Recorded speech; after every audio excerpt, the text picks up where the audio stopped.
Sorry பாருங்க, தீபாவளிக்கு next day வந்து பண்டில் கூட ஓப்பன் ஆயாச்சு.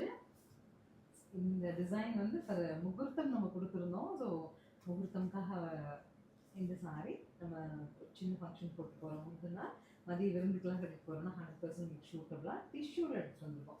ஸோ இப்போ ஒரு ஃபேன்சி அப்படிங்கும்போது லினன்ஸ், சந்தேரி, பஹல்பூர் அந்த மாதிரிலாம் மகேஸ்வரி அப்படிலாம் போகிறோம் இல்லையா, அதெல்லாம் டிஷ்யூ அப்படிங்கிறது கொஞ்சம் young and current trend of the சாரிங்கிற மாதிரி வந்தது. ப்ரைஸ்க்குன்னு 900 சூப்பர் பட்ஜெட்லேயும் வந்திருக்கு. கலர்ஸ் பாருங்கள், பிடிச்சது எடுத்துக்கலாம். Normal wash.